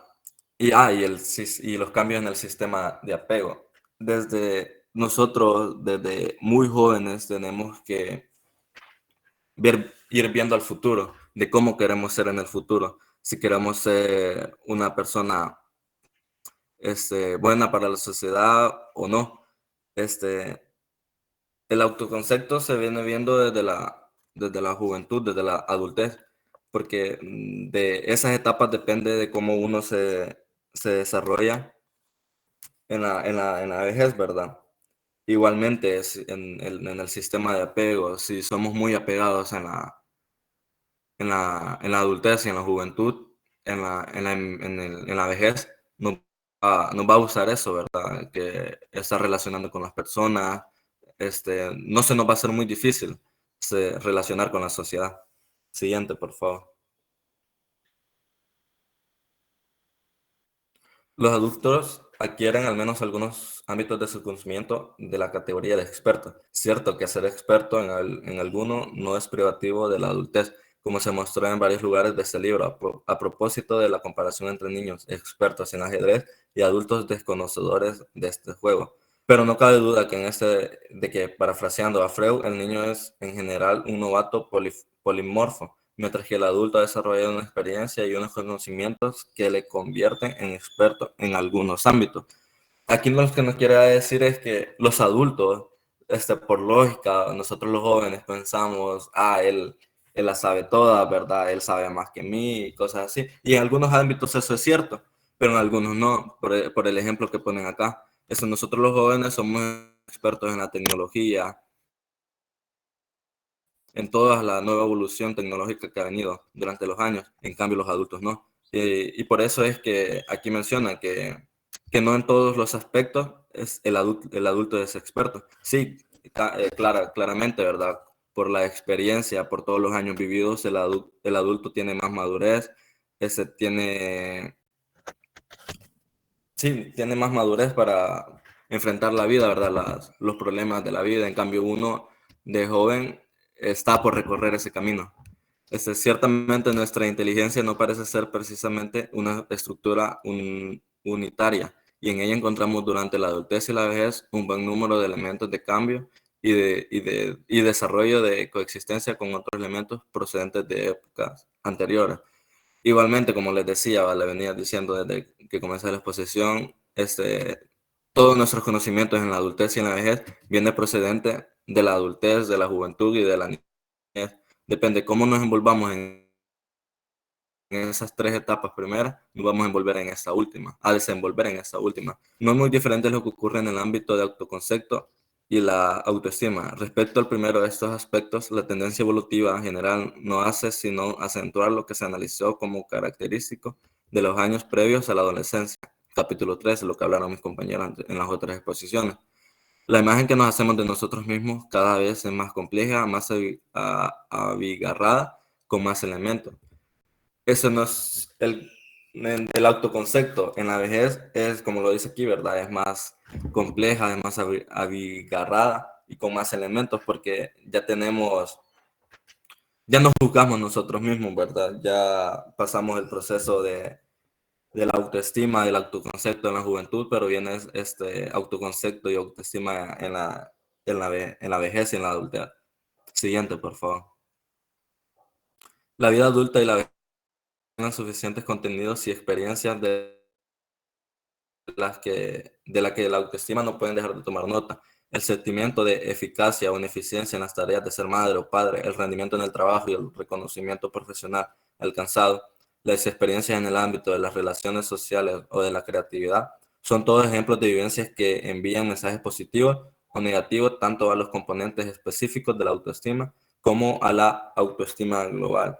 Como le estaba diciendo, ¿verdad? En esta etapa de la adultez y de la vejez, depende cómo nosotros nos vayamos desenvolviendo en nuestras actividades cotidianas, es como nos vamos a sentir, cómo se va a ver nuestra autoestima. Por ejemplo, como dice aquí, ¿verdad? Cómo somos eficaces o no eficaces en las tareas de ser madre o padre, por ejemplo, uno se va a considerar si somos buenos ejerciendo ese rol de padre o de madre o no, ¿verdad? Igualmente en el rendimiento del trabajo. Nosotros nos consideramos si estamos haciendo un buen trabajo en lo que nosotros compete o no. Dice, cuando definimos la autoestima en el capítulo 9, insistimos en su fuerte carácter subjetivo en función de las prioridades y expectativas de cada uno. Y como aquí lo dice, ¿verdad? La autoestima está sujeta a cómo nosotros nos queremos ver, a nuestras metas vamos a alcanzar. Y depende si llegamos a esas metas, así va a ser nuestra autoestima, ¿verdad? Porque si no llegamos va a decir, puya, no lo logré y nos vamos a sentir mal por no haber alcanzado todo eso. Pero en cambio, si las alcanzamos, nuestra autoestima va a estar al 100. Eso sería todo. Los dejo con mi compañero. Muchas gracias. Muy bien. Muy buenos días. Yo voy Buenos días. a exponer lo que es el desarrollo cognitivo de la edad adulta y la vejez. Siguiente diapositiva, perdón. Bueno, tenemos que dice que el ser humano toma la información y almacena parecida con el sistema hardware de la computadora, los cuales lo comparan de esta manera. Los procesos básicos de cognición del ser humano, tales como el reconocimiento, la exploración del entorno, la integración de la información de diversos sentidos y el aprendizaje, son igualados con el hardware del ordenador. El conocimiento que se acumula a través del tiempo se corresponde con la base de datos del ordenador, como la memoria del ser humano, y con las estrategias que utilizan para procesar la información, lo cual es comparado con el software de un ordenador. Pero al igual que una computadora, con el paso del tiempo se van presentando diferentes fallas, lo que se puede representar como el envejecimiento y el declive cognitivo. Siguiente, por favor. Bueno, para referirse al aprendizaje de las personas mayores, usan los términos gerontología educativa y educación gerontológica, los cuales ambas tienen la misma definición, que es la práctica de la educación de adultos, y considera que el rol y la función del educador gerontológico incluye analizar, diseñar los métodos de organización de la enseñanza, facilitar el aprendizaje y también actuar como interventor social en la educación de adultos. Pero en un intento de integración de ambos conceptos, se acuñó el término jeragogía, que se emplea para incluir la pedagogía del envejecimiento y de la vejez. Dicho término presenta una nueva área de trabajo resultante de la investigación y la teoría sobre el desarrollo humano, aplicadas a la enseñanza y el aprendizaje de las personas mayores. Siguiente, por favor. Bueno, bien, ahora les hablaré acerca de los procesos sensorpectivos y de ejecución. Nuestra capacidad para tratar e interactuar adecuadamente con el ambiente depende en gran medida de nuestra habilidad para detectar, interpretar y responder de forma apropiada a la información que llega a nuestros sentidos. Y por ello es importante conocer los cambios que ocurren en ellos durante el envejecimiento. Bueno, en relación con la vista, en la edad adulta comienza a aparecer mayores problemas para ver cosas con niveles de luminosidad reducidos. Ya en la edad adulta se produce un ligero declive en las capacidades para diferenciar colores, especialmente el verde, azul y violeta. Además, va apareciendo una mayor sensibilidad a los cambios bruscos de iluminación, los cuales se tardan más tiempo en adaptarse a ellos. La causa de esto es los cambios de los músculos de la pupila, que hacen que su respuesta sea más lenta. Este nivel de agudeza visual se empieza a dar a partir de los 50 años, dando más en los objetos con movimiento que en los estáticos. Es frecuente el fenómeno de la presbiopía, es decir, la incapacidad para enfocar los objetos cercanos, obligando a una muy importante proporción de las personas adultas a llevar gafas para leer. Siguiente diapositiva, por favor. Bien, como tenemos en la primera imagen, cuando hay un cambio brusco de luz entre oscuro y claro, el ojo, o más bien la pupila del ojo, da una respuesta a este cambio mucho más lenta. Y como pueden observar, la pupila del ojo es un poco más grande y al cambio de luz, o bueno, así varía, se vuelve más pequeña o adaptándose al cambio de luz. E igual, muchas personas, como la segunda imagen, hacen esto, alejar lo que van a leer, alejando para poder enfocarlas, y es debido a esto mismo, a la presbiopía, ya que al tener lo que leerán cerca, no pueden enfocar la letra, por lo tanto, la alejan para poder leerla. Se dice que estos cambios son normales en el proceso de envejecimiento, pueden verse acompañados de otras patologías debidas a enfermedades como el glaucoma, las caratas, que es una nube en el lente del ojo, y la degeneración macular senil. Siguiente diapositiva, por favor. Bien, tenemos que el oído, los problemas de audición de las personas adultas y ancianas se deben tanto a factores ambientales presentes a lo largo de su vida, de su ciclo vital, perdón, como a efectos del envejecimiento. Y tal como dice en la presentación, estos cambios funcionales en la audición suelen pasar más desapercibidos que en la visión. Sin embargo, algunos de ellos son progresivos, irreversibles y perjudiciales para la adaptación y la intervención adecuada con el entorno. Bueno, se dice que un problema auditivo muy frecuente es la presbiacusia, que se trata de una pérdida progresiva de la sensibilidad auditiva en el oído interno relacionada con la edad. Los hombres son más propensos que las mujeres a sufrir este tipo de trastorno, caracterizado por la pérdida de capacidad para oír los sonidos de las frecuencias altas. Otro problema que puede aparecer se relaciona con la capacidad para localizar sonidos, capacidad que se basa en la comparación de la discrepancia del sonido percibido por los oídos, es decir, la diferencia de sonido que capta un oído del otro. Puede que un oído tenga más capacidad auditiva que el otro. Finalmente, otro problema potencial es el zumbido. Consiste en un pitido o sensación permanente de que los oídos retumban. Por lo general suele acompañarse de presbiacusia, sin que hasta el momento la procedencia de esta molestia haya sido definida con claridad. Y bien, antes de hablar sobre los otros sentidos, vale la pena mencionar que el deterioro de los sentidos, como la vista y el oído, se ven afectados mucho más en la vida social de ellos, ya que la dificultad para seguir las conversaciones e interactuar suelen llevar al aislamiento, produciendo sentimientos de soledad, malestar emocional, por lo que la adaptación social y psicológica de las personas mayores pueden verse seriamente afectadas. El siguiente diapositiva, por favor. Bien, tenemos que el olfato suele disminuirse con la edad. El olfato puede disminuir especialmente después de la edad de los 70 años. Sin embargo, aparece que la pérdida de sensibilidad olfativa no es universal y que suele asociarse a diferentes enfermedades. La rinitis o sinusitis, entre otras, inflamación de la mucosa anal, o permanentes como las secundarias a traumatismo craneal, tumores o lesiones del sistema nervioso central. Por otra parte, la pérdida del sentido del olfato puede ser una señal temprana del inicio de una enfermedad neurodegenerativa, como el Alzheimer o el Parkinson. Lo complejo es que la reducción de capacidad olfativa se vuelve a veces difícil de detectar, dado que sucede de poco a poco.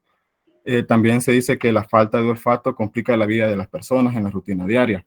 Si no perciben los olores, como por ejemplo si es necesario lavar una prenda o darse ellos mismos un baño, las personas que han perdido olfato tienden a sentirse más inseguras socialmente, por lo mismo que menciono.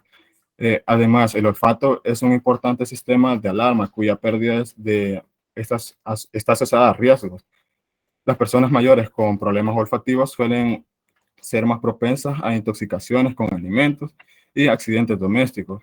Sin olfato ya no perciben si la leche está vencida o si se está quemando algo sobre el horno, etc. Siguiente diapositiva, por favor. Bien, el gusto, sin embargo, permanece bastante intacto en la vejez. A veces se ha atribuido a los supuestos declives en el gusto una cierta incapacidad para detectar el sabor de algunos alimentos. Sin embargo, según Corso, la principal razón de esta dificultad tiene más relación con el olor y con la memoria que con el sabor. Pero también el número de papilas gustativas va disminuyendo con la edad. Cada papila gustativa que queda también comienza a encogerse. La sensibilidad a las 5 sensaciones gustativas a menudo disminuye después de la edad de los 60 años. Además, la boca produce menos salivas a medida que se envejece. Eso puede causar resequedad en la boca que se puede afectar al sentido del gusto. Siguiente diapositiva, por favor. Bien, tenemos el tacto. Muchos investigadores coinciden en que la sensibilidad para el tacto empieza a disminuirse en torno a la década de los 50 años. Dicha pérdida es una disminución en la cantidad de receptores y de sensibilidad individual, produciendo en las palmas de las manos y los dedos. Pero se dice que en cualquier caso la disminución de la sensibilidad táctil no es lo suficientemente grande como para interferir en la capacidad para localizar, manipular e identificar objetos.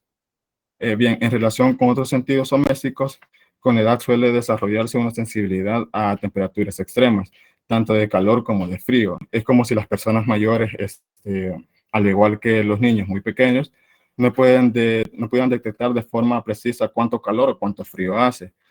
Es por eso que los que pueden llegar a sufrir son complicaciones físicas o médicas. Un ejemplo de esto podría ser el caso de mi abuela, ya que ella tiene 82 años y en días de calor ella a veces siempre está envuelta con sábanas y suéter. Pero esto, como se menciona anteriormente, ¿verdad? Se desarrolla una insensibilidad a las temperaturas y no pudieran detectar de forma precisa la temperatura y también por otras enfermedades que pasan ya por la vejez. También hay que mencionar que los procesos perceptivos, bueno, en relación con la percepción visual, cuando las personas envejecen, perdón, procesan la información más lentamente de lo que lo hacían en su juventud. Y ello se aprecia tanto en el ritmo con que se realizan distintos procesos, como en la atención con lo que se inician. En relación con la percepción auditiva, la capacidad de sensibilidad absoluta a los tonos puros es quizás el cambio relacionado con la edad más ampliamente aceptado y mejor establecido. Esta pérdida de audición es progresiva a medida que aumenta con la edad, particularmente en los hombres, y es pronunciada por encima de los 1000 Hz. Siguiente diapositiva, por favor. Bien, tenemos la ejecución psicomotora. Se dice que se ha demostrado que los ancianos llegan a ser más lentos en sus habilidades psicomotoras.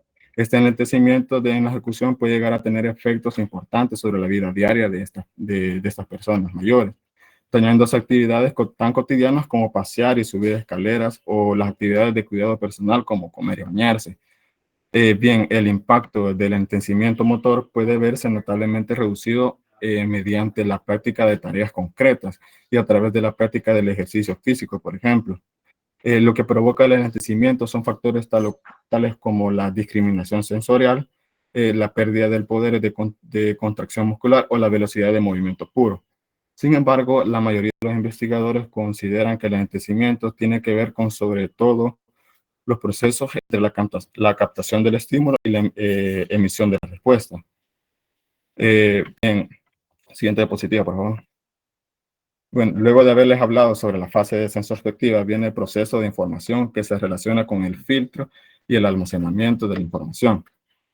Bien, los procesos de filtro y de almacenamiento de la atención, por ejemplo, la atención no es una función cognitiva dinámica, es un curso muy eficaz tanto como limitado, aunque no son totalmente independientes entre sí. Podemos hablar de 3 tipos de atención: sostenida, dividida y selectiva. Ahora les voy a explicar a qué se refiere cada una de ellas.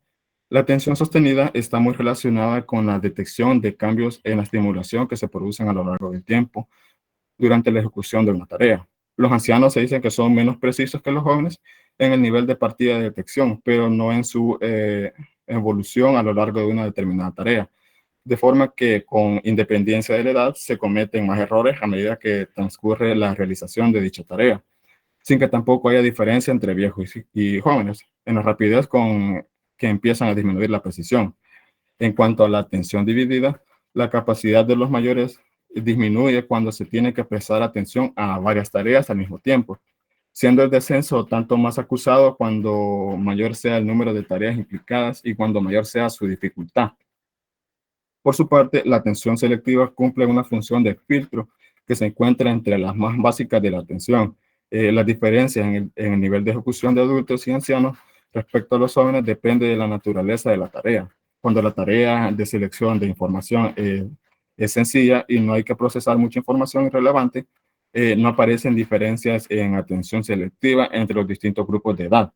Pero cuando hay que seleccionar información relevante en un contexto de mucha información irrelevante, entonces sí aparecen diferencias con edad, diferencias que perjudican a los ancianos. Siguiente diapositiva, por favor. Bien, tenemos que la memoria, para hablar de la memoria, se divide en 3 partes: memoria sensorial, memoria a corto plazo, memoria a largo plazo. En la memoria a corto plazo, el declive más acusado aparece a partir de los 70 años. La diferencia entre jóvenes y ancianos se manifiesta en tareas en las que para las funciones de la memoria a corto plazo interviene la memoria a largo plazo, tareas que requieren mayor atención, flexibilidad mental y el procesamiento de reorganización de material. El rendimiento de la memoria a largo plazo se muestra claramente más afectado por la edad, de manera que presenta una disminución significativa de la juventud a la adultez y a la vejez.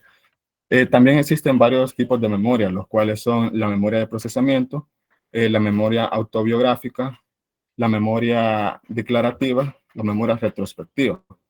Pues bien, la memoria de procesamiento no suele alterarse con la edad, de manera que se conservan las habilidades aprendidas y practicadas reiteradamente, es decir, con frecuencia a lo largo de su vida. Por lo que se refiere a la memoria declarativa, tradicionalmente se ha pensado que los recuerdos episódicos son sensibles al envejecimiento, mientras que los recuerdos semánticos no suelen deteriorarse en la vejez. La memoria autobiográfica han encontrado algunas particulares características de las personas mayores, los cuales los recuerdos agradables son mejores recordados que los desagradables. Se olvida la información que no es congruente con el modo con el que uno se ve a sí mismo en la actualidad. Bien, la memoria retrospectiva se refiere a los recuerdos de acontecimientos realizados o vividos, recuerdos percibidos, aunque pueden existir recuerdos de acciones que nunca se han realizado, los cuales tienden a confundirse, aunque ellos hayan planeado recuerdos generados, podría decirse. Un curioso fenómeno que ocurre durante el envejecimiento es la disminución en la capacidad para distinguir entre recuerdos percibidos y menos atención a detalles contextuales, lo cual es que con el envejecimiento, aumenta la probabilidad de errores de confusión al tipo mencionado. Bien, siguiente diapositiva, por favor. Ahora voy a hablarles sobre los procesos superiores. Habiendo revisado los datos que tienen que ver con el desarrollo durante la adultez, podemos centrarnos en algunas dimensiones más generales, más globales de funcionamiento cognitivo. En primer lugar, la inteligencia, quizás el concepto tradicional más integrador de contenidos diversos.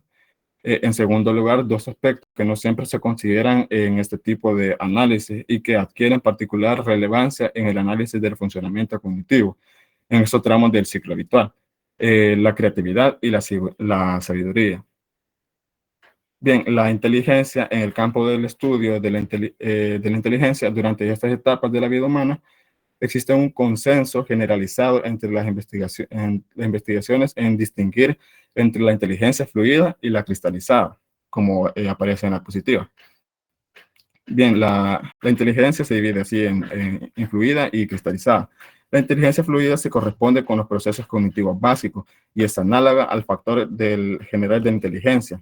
Tiene que ver con la habilidad para manejar situaciones nuevas, con la capacidad para percibir relaciones, para formar conceptos y para resolver problemas y situaciones. La inteligencia cristalizada es el producto de los conocimientos que se adquieren a lo largo del ciclo vital y tiene que ver con la aplicación de la inteligencia fluida a los contenidos culturales y académicos a los que la persona está expuesta a lo largo de su vida. Es por tanto el conocimiento organizado que se ha acumulado a lo largo de la vida de una persona. Bien. 2 minutos, Julio Oriel. Ok, voy a hablar un poquito más rápido entonces. Siguiente diapositiva, por favor. Bien, tenemos que la creatividad suele asociar a la inteligencia fluida y al pensamiento divergente, en tanto que los presentes una habilidad para diversar soluciones nuevas o creativas a los problemas.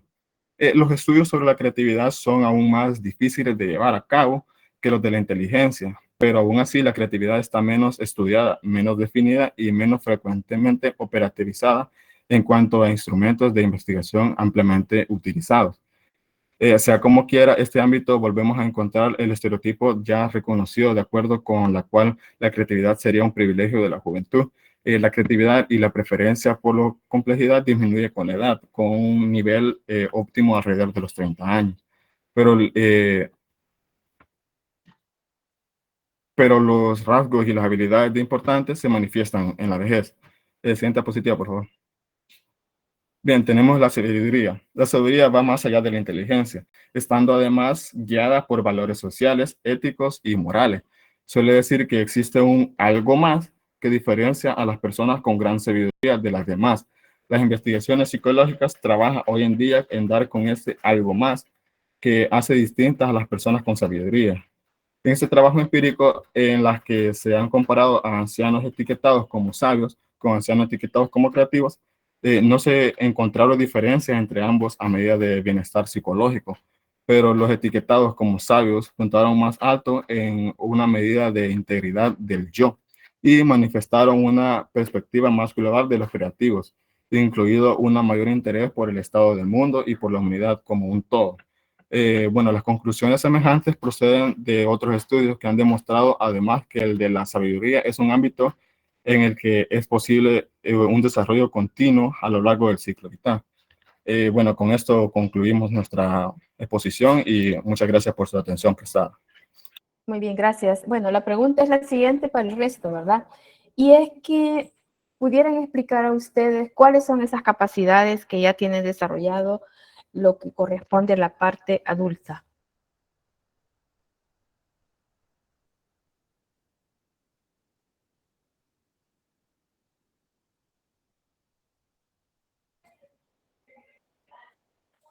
¿No ¿Podría hay repetir la respuesta? pregunta, licenciada?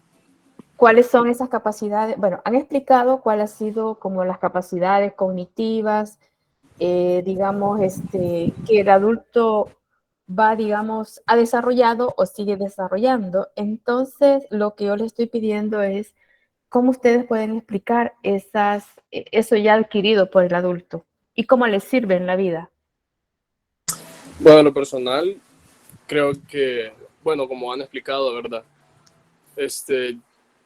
No sé, siempre el cuerpo va cambiando, pues se desarrolla. Creo que lo que ya ha desarrollado es no sé si voy a redundar con esto, pero es lo que ya ha aprendido al paso de los años. Y al final se va deteriorando. Siento que no va mejorando, sino deteriorándose al pasar de los años. Pero hay un punto un poco importante que yo noté y que he visto a lo largo de los años, y es lo de la memoria.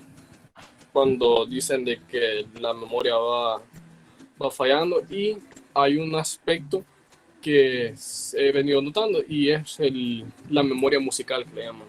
Entonces no todo se va olvidando con los años. Según he leído, la memoria musical es de las pocas cosas que se olvidan. O sea, quizás sería lo último que las personas olviden. Para las personas que tocan un instrumento, ¿verdad?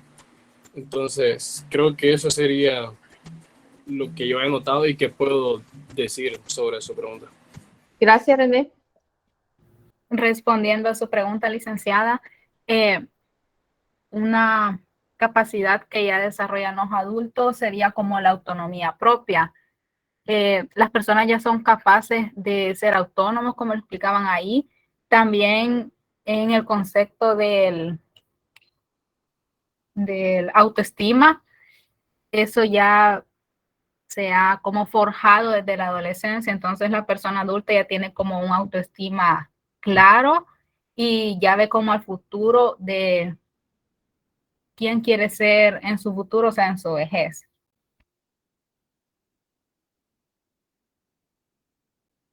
Lo mismo. Adelante. Lo mismo, licenciada, sería la capacidad autónoma. Me gustaría que levantaran la mano si van a participar, ¿verdad? Sí, Alexandra. Sería la capacidad autónoma, que es como ya poder hacer elecciones ellos propios, su autonomía propia. Y otra quizás sería también la capacidad física, que ellos, o sea, pueden realizar ya sus propias cosas y eso. Muy bien, Mario. Bueno, buenos días. Respondiendo a su pregunta, yo siento que la capacidad autónoma es una de las más presentes que tienen, ¿verdad? Por la capacidad de razonar, la capacidad de llevar a cabo las cosas con más claridad, ¿verdad? Teniendo en cuenta la experiencia ganada a lo largo de los años, ¿verdad? Yo siento que esa es la capacidad más, bueno, la principal que podrían tener. Y bueno, eso sería todo. Gracias. Bueno, gracias al grupo, ¿verdad? Creo que deben de tener claro, ¿verdad? Que el proceso de desarrollo tiene esas diferentes etapas. El grupo anterior hablaba sobre la adolescencia, pero después de la adolescencia, que tiene cierta edad y que está vinculada precisamente con el nivel educativo, la parte esta de la vejez, no la vejez, porque aquí nos falta un tema que tiene que ver con la adultez joven. Mencionaron algunas características sobre la adultez joven, pero sale en este tema la parte esta de la más avanzada. No sé si los otros grupos que faltan van a tomar la previa a esta que se ha explicado. Y por supuesto que están hablando de una etapa donde hay otras condiciones que tiene que ver con si, digamos, la persona mayor ha tenido un empleo, pasa a la parte de la jubilación, o muchas personas no tienen un empleo, no tienen asegurado nada.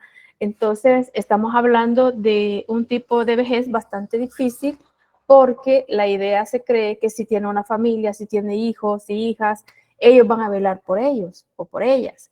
Y eso no es así lineal que va a ser de esa manera, ¿verdad?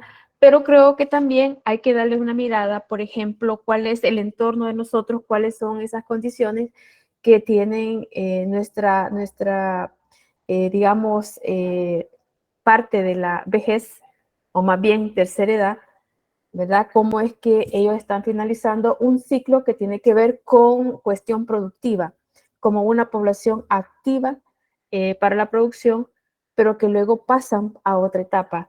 Y por supuesto que desarrollan esa autonomía que ustedes mencionan por toda esa experiencia que ha estudiado o no ha estudiado, ha tenido familia, ha trabajado, tiene sus bienes y luego ese ciclo se va cerrando. Por todo lo que la vejez implica, ¿verdad? Un deterioro que se va haciendo en todo el organismo. Bueno, pues agradecerle al grupo, entiendo quiénes son los que han participado, el resto si no ha participado es porque no existe, ¿verdad? O no ha estado atento al trabajo de eso. Bueno, pues nos veremos el día miércoles y les deseo un feliz día. Gracias, licenciada. Gracias, Feliz día. igualmente. Muchas gracias, Feliz día. licenciada. Gracias, igual. Sí, gracias, licenciada. Feliz día. Bueno, ya saben, igualmente. Gracias, licenciada. Bueno, Feliz día. sí.